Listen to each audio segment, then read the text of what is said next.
En el práctico de hoy vamos a abordar las diferentes estrategias de selección para el desarrollo de nuevos cultivares en el marco de un plan de mejora. Para ello se realizará una comparación de los métodos de selección entre especies autógamas y alógamas a partir de una población segregada. Los contenidos a abordar se orientan a lograr que ustedes sean capaces de reconocer la importancia de los contenidos adquiridos en temas anteriores para tenerlos en cuenta al plantear un plan de mejora. Formar criterios sobre la necesidad de conocer las bases genéticas de la población de partida para la posterior elección del método de selección. Comprender la importancia de la buena elección de los progenitores que dará origen a la población segregante o de partida. Razonar el método más adecuado para el desarrollo de líneas homocigotas, entendiendo las diferencias entre especies autógamas y alógamas. Y por último, interpretar la información para determinar la existencia de líneas promisorias. Para cumplir con los objetivos planteados se desarrollarán los siguientes contenidos para complementar los conocimientos ya adquiridos en prácticos anteriores. Se definirá cruzamiento intraespecífico y sus principales objetivos. Se verá qué tener en cuenta para la elección de los progenitores. Se desarrollará la obtención de las líneas F1 y su manejo. Se mostrará la conducción de las poblaciones segregantes desarrollando los diferentes sistemas de crianza. Y por último, se verán diferentes métodos de evaluación que se dispone para la elección de las líneas promisorias. Para introducirnos en el tema, debemos saber que en todo proceso de mejora, para la obtención de un nuevo cultivar, se distinguen tres fases o etapas fundamentales que hay que contemplar. Una primera etapa es procurar variabilidad inicial, lo suficientemente grande para poder seleccionar y que esta selección sea lo más eficiente posible. Una segunda etapa que implica el desarrollo de la nueva variedad o de sus progenitores. Y una tercera etapa que es la comprobación mediante ensayos adecuados de la bondad de las variedades o líneas experimentales. La duración de cada fase podrá ser distinta según el método utilizado y en algún caso será innecesario realizarla. Sin embargo, ya sea implícita o explícitamente, el método de mejora debe contemplar los tres requisitos. En muchas oportunidades, la variabilidad inicial era proporcionada por el material local existente. Sin embargo, no es sorprendente que los mejoradores busquen crear su propia variabilidad a partir de la cual iniciar el proceso de mejora. Para ello, se pueden realizar cruzamientos intraespecíficos e interespecíficos. En este curso solo desarrollaremos los cruzamientos intraespecíficos. En términos generales, los podemos definir como aquellos cruzamientos que se realizan entre dos genotipos diferentes de una especie vegetal, tanto autógama como alógama. Dichos cruzamientos pueden ser de dos tipos, complementarios o transgresivos. En el caso de los cruzamientos complementarios, ellos intentan obtener en las generaciones segregantes un nuevo genotipo homocigota que reúna las características de cada progenitor. Como se observa en la figura, vemos que la planta 1 tiene tres características sobresalientes: producción, tamaño de grano y sanidad. Y la planta 2 tiene como característica sobresaliente precocidad.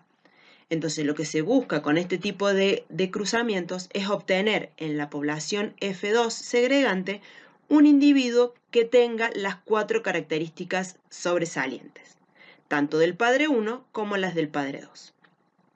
En el caso de los cruzamientos transgresivos, lo que se intenta es obtener por una segregación transgresiva genotipos que muestren un carácter cuantitativo con mayor o menor intensidad que los progenitores.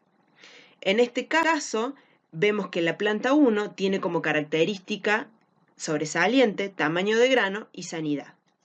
Y la planta número 2 también tiene como característica sobresaliente el tamaño de grano y sanidad. Entonces, con este tipo de cruzamientos, lo que se intenta es encontrar en la población segregante F2 un individuo que tenga la característica de tamaño de grano, por ejemplo, superior a sus progenitores. Aquí podemos observar ejemplos prácticos de cruzamiento intraespecíficos. En garbanzo se busca complementar las características sobresalientes de la variedad blanco lechoso con resistencia a las principales enfermedades del cultivo, Fusarium y Ascophyta rabies. Luego de realizar la cruza y posteriores retrocruzas con el cultivar blanco lechoso, se obtuvo la variedad Itusi, que tiene las características agronómicas del blanco lechoso sumada a la resistencia a ambas enfermedades. En el caso de maíz, se buscó incorporar resistencia roya en la población a través de retrocruzas, donde se obtuvo el cultivar capilla 6006. Por otro lado, utilizando cruzamiento transgresivo, en garbanzo se buscaba aumentar el tamaño de grano medido como peso de las 100 semillas. Ambos parentales presentaban un tamaño de grano similar y alto, dando como resultado líneas con gramaje superior a los parentales. En el caso de maíz, se buscaba aumentar el rendimiento mejorando el tamaño de mazorca, obteniendo resultados deseados. Para comprender el proceso de cruzamiento, el esquema muestra la forma como se realiza en garbanzo. Como sus flores son hermafroditas, primero es necesario emascular la flor, es decir, quitarle los estambres para que funcione como hembra. Una vez realizado este proceso, se debe buscar el polen de la planta que va a ser macho para realizar la polinización. Finalizado esto, se coloca una etiqueta identificando ambos parentales y la fecha de realización. Transcurrido un cierto tiempo, si el cruzamiento fue efectivo, se va a observar el desarrollo de la vaina, la cual contendrá la semilla F1. En el caso de maíz, este presenta las flores en diferente lugar de la misma planta, por lo que el cruzamiento es diferente al anterior. En este caso, la planta, que será usada como hembra antes que los estigmas salgan hacia afuera de la espiga, se deben tapar para evitar contaminación con otra planta. A su vez, se tapa la panoja de la planta que va a funcionar como macho para colectar el polen. Una vez que los estigmas se encuentren receptivos, se le quita la bolsa y se la tapa con la bolsa que contiene el polen. Luego de un tiempo, se observa el desarrollo de las semillas F1 en la mazorca. Pero, ¿cómo sabemos si se produjo el cruzamiento? Una vez obtenida la semilla F1, ella se cultiva normalmente en parcelas protegidas, en jaulones, brindándole todas las condiciones necesarias para su buen desarrollo. Una vez sembrada, se debe tener en cuenta varias cosas. Es preciso comprobar si dicha semilla proviene del cruzamiento o si proviene de autofecundación en el caso de autógamas o vecinismo en el caso de alógamas.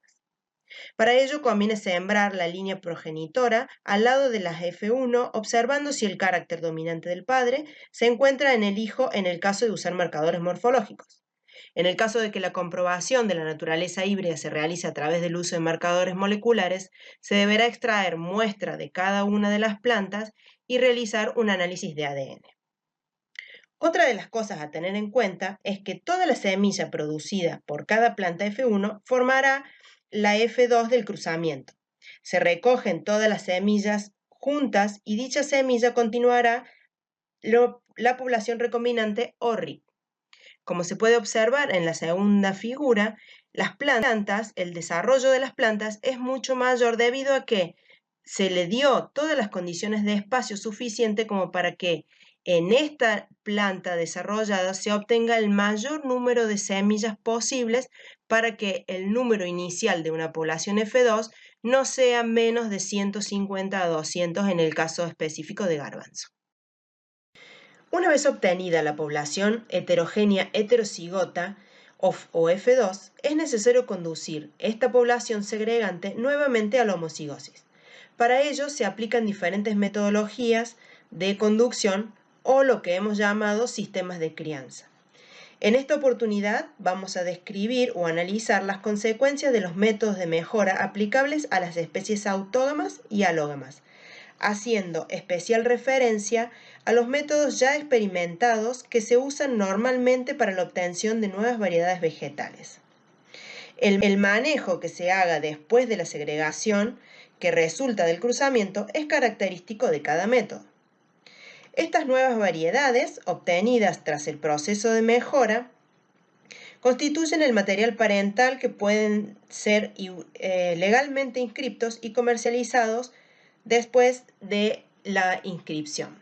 Como se puede observar, una vez que aplicamos los sistemas de crianza con las diferentes metodologías de cada uno, se va aplicando selección. Esa selección que hemos hecho durante la aplicación de los métodos se hace una evaluación en ensayos comparativos, como lo vieron en la clase pasada, durante diferentes años y localidades para poder determinar u obtener la semilla genética.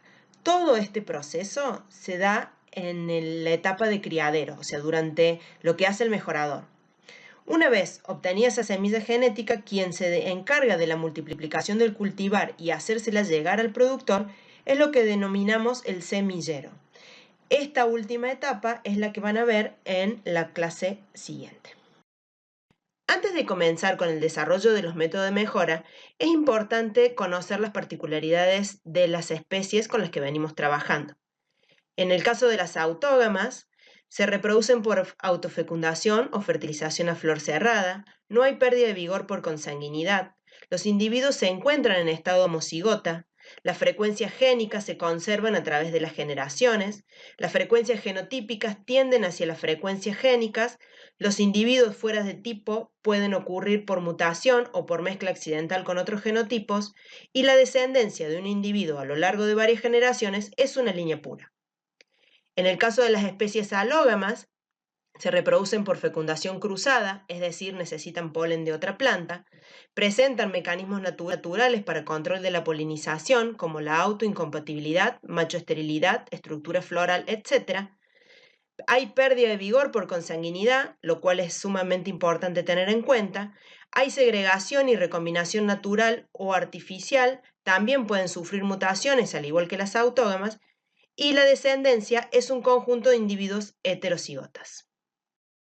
Todos los métodos de mejora comienzan con el cruzamiento de una planta 1, que tiene como características producción, tamaño de grano y sanidad, por el cruzamiento de una planta 2, que tiene como característica precocidad. Una vez hecho el cruzamiento, se obtiene la generación F1, a la cual contiene el 50% de la genética de la madre y el 50% de la genética del padre. Si hacemos la autofecundación de esa F1, obtenemos nuestra población segregante, a partir de la cual vamos a comenzar todos los métodos. Esta primera instancia es similar para todos los métodos de mejora que vamos a desarrollar. El método Masalo-Bulk es un método sencillo y económico. Como podemos observar en la figura, toda la semilla F2 se siembra en una parcela en condiciones similares a las de campo, como si fuese una población. Se cosecha la semilla de las plantas F2 y los volvemos a sembrar al azar de nuevo en el campo, es decir, en masa. En cada generación se realiza selección negativa, que consiste en eliminar líneas claramente inferiores, enfermas o cloróticas. En cada generación de siembra-cosecha se va incrementando la homocigosis que se busca. Se deja a la población autofecundarse naturalmente durante varias generaciones. Así, en F6, F7, toda la semilla será homocigota y pura. En la generación F6 se realiza una selección planta-surco durante 2 o 3 generaciones y luego se seleccionan las mejores líneas que pasarán a formar el nuevo cultivar. Con este método se ahorra espacio al no sembrar en línea y están en condiciones similares al campo del productor. Sin embargo, pueden perderse genotipos interesantes, pero de escasa agresividad. Cabe destacar que este método se aplica para la obtención de líneas puras solo en especies autógamas y además es efectivo cuando los caracteres a seleccionar son de alta heredabilidad. El método genealógico o de pedigree es un método que sigue un control riguroso de la descendencia de cada planta F2. Como podemos observar en el esquema, de cada planta F2 se cosechan sus semillas que serán sembradas en un surco o línea. Se evalúa y selecciona las mejores líneas y la intensidad de selección a aplicar dependerá de la heredabilidad de los caracteres a evaluar. Las semillas de las mejores líneas se vuelve a sembrar. Cada ciclo de siembra-cosecha supone un incremento de homocigosis y de pureza de cada línea. En el caso de las especies alógamas, la autofecundación se produce de forma artificial, dando como resultado plantas más débiles debido a la depresión por endocría. En las primeras generaciones, se tiene en cuenta el valor promedio de cada parcela, seleccionando dentro de cada parcela las mejores plantas. A medida que transcurren las generaciones, va aumentando la homocigosis, donde la uniformidad dentro de la parcela es muy alta, observando ahora diferencias entre parcelas fundamentalmente. En el caso de alógamas, las descendientes de las autofecundaciones se siembran en surco y se eligen las mejores líneas, dentro de ellos 1 a 3 plantas que se autofecundan de nuevo. A partir de la tercera generación de autofecundación, solo se elige una planta por familia, y así hasta la F6, F7, donde se llega a la homocigosis práctica. Este método tiene muchas ventajas. Se realiza selección intra e interfamiliar en las primeras generaciones. Evaluación clara y fácil al sembrar las familias en líneas. Conocimiento de la genealogía. Se puede apreciar la segregación. La selección puede ser fenotípica y genotípica, pero como desventaja utiliza muchos recursos y mano de obra.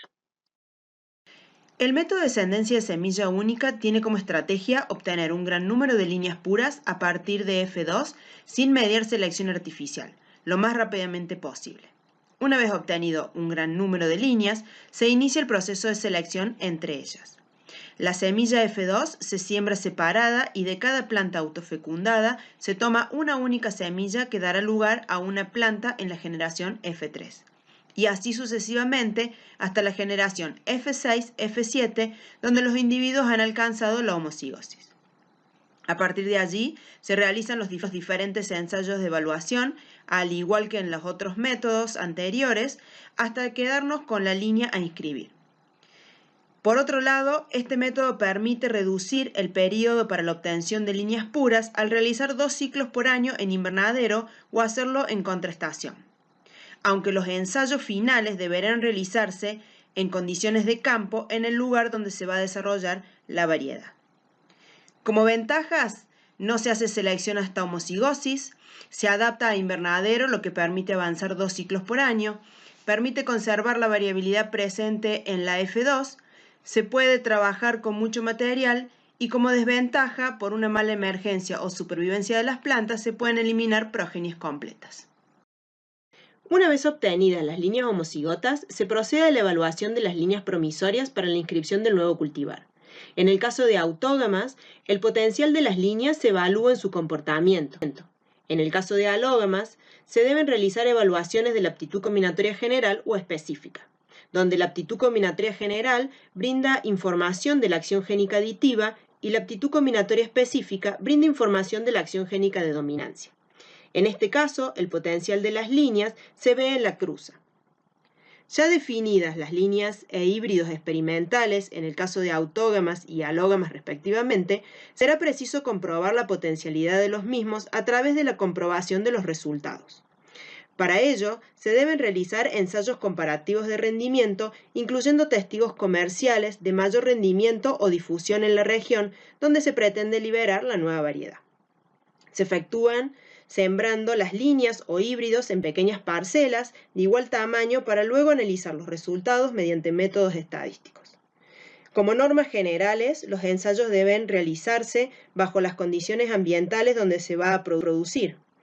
No es conveniente realizar 2 años seguidos el ensayo en el mismo lote y la densidad de siembra debe ser la misma para todas las parcelas.